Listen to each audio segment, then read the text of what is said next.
Bonjour, bienvenue dans cette nouvelle séance de Anyone Can Scale. Dans les séances précédentes, on a vu plein de choses. J'espère que vous avez réussi à retenir toutes les informations. Alors un petit récapitulatif un peu rapide. 1.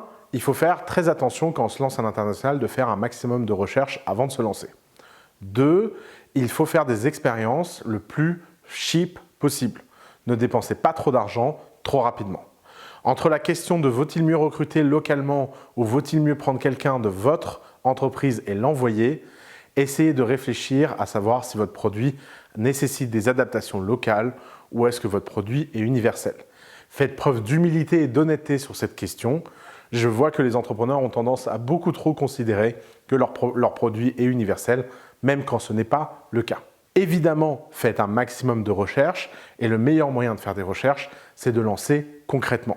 Évitez les études de marché, évitez tout ça.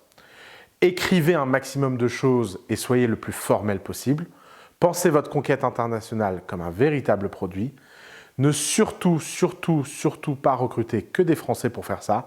Essayez d'intégrer le plus tôt possible dans votre entreprise des gens qui ont un état d'esprit de conquérant, d'expat, d'aventurier. Cette diversité fera aussi du bien à votre marché initial. Cette diversité vous permettra de devenir meilleur sur votre marché domestique. L'international est un challenge pour la taille, mais c'est aussi un challenge pour la nature. Être à plusieurs endroits vous rend beaucoup moins fragile et beaucoup moins exposé aux risques d'un endroit particulier. Alors évidemment, tout ça, dans le contexte actuel du Covid, c'est une question vraiment dure. L'international, c'est sans doute pas le sujet de 2020 pour les entreprises. Si vous aviez des plans pour lancer votre entreprise à l'international en 2020, il va falloir sans doute les repousser. Mais quand ce Covid aura disparu et qu'on reviendra au nouveau normal, se posera la question de c'est quoi le bon timing pour se lancer.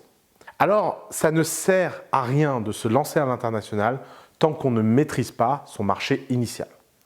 Donc évidemment, les 3 critères pour se lancer à l'international sont les suivants. 1. Avoir un product market fit évident sur son marché local. Ou du moins, avoir un product market fit évident sur son premier marché. Ça peut être un choix stratégique de décider de lancer par exemple les États-Unis comme premier pays, même si on vit en France. Ne subissez pas la localité de votre premier marché. Mais à partir du moment où vous avez décidé qu'un premier marché serait votre premier marché, ça ne sert à rien de lancer un second marché tant que vous n'avez pas réussi le premier.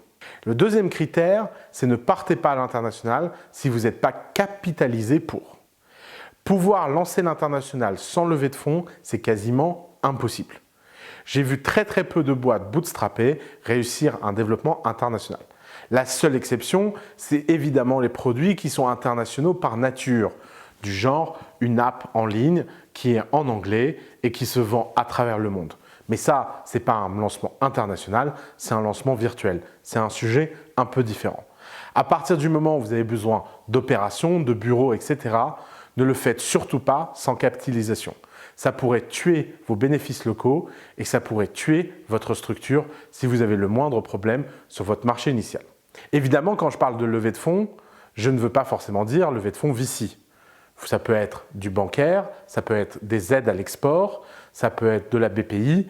Il y a énormément de dispositifs qui favorisent le développement international. Mais la règle très simple, c'est que vous devez être correctement capitalisé. N'utilisez surtout pas les ressources de croissance locales qui sont loin d'être épuisées pour lancer ailleurs. Sinon, vous allez réduire le delta local, vous n'allez pas gagner ailleurs et vous risquez de tuer votre entreprise. Pour vous donner une image, c'est imaginer que vous avez un restaurant dans une rue et qu'en face s'ouvre un lieu disponible. Vous vous dites, je vais ouvrir un bar à vin dans le lieu en face. C'est votre internationalisation. Le problème, c'est que quand vous serez dans le bar à vin, vous ne serez pas dans le resto. Et quand vous êtes dans le resto, vous n'êtes pas dans le bar à vin. Comme les clients viennent pour vous et pas pour votre produit, parce que vous n'êtes pas prêt, parce que vous n'avez pas les moyens de faire quelque chose de vraiment enthousiasmant en face, eh ben vous allez multiplier vos coûts par 2 et diviser vos revenus par 2. Résultat, vous allez vers la faillite. C'est exactement ce qui se passe lorsqu'on utilise les profits d'un pays pour lancer un autre pays. Ces profits auraient pu être utilisés pour développer le pays et obtenir plus de revenus. Il faut faire extrêmement attention à ces arbitrages financiers. Évidemment, ce que vous pouvez faire en bootstrap, c'est les petites expériences à moins de 10K qui, elles, sont normalement, si votre boîte fonctionne bien, relativement marginales. Ce que je veux dire par la capitalisation, c'est à partir du moment où vous avez un plan clair, vous savez dans quel pays vous voulez investir et vous savez où vous avez envie de lancer votre entreprise. N'oubliez pas que lancer à l'international coûtera dans chaque marché où vous allez opérer 3, 4 à 5 fois plus cher que votre marché domestique. Parce que ça va vous prendre 3, 4, 5 fois plus de temps, 3, 4, 5 fois plus de savoir et 3, 4, 5 fois plus de difficultés. Évidemment, dernier point, c'est de pouvoir dédier des ressources humaines à l'international et d'avoir des gens dans votre équipe qui ont à minima eu cette expérience. Ne vous lancez pas à l'international avec des gens qui ne l'ont jamais fait. D'ailleurs, si vous ne pouvez pas embaucher des gens en interne, n'hésitez pas à prendre des consultants. Et il y a des gens extrêmement forts dans ce domaine. L'un des sujets que les boîtes françaises ont très souvent, c'est de ne pas être capable d'aller chercher les compétences des gens qui l'ont fait des milliers de fois. Or, il y a des milliers de consultants qui l'ont fait plusieurs fois dans leur vie de lancer international.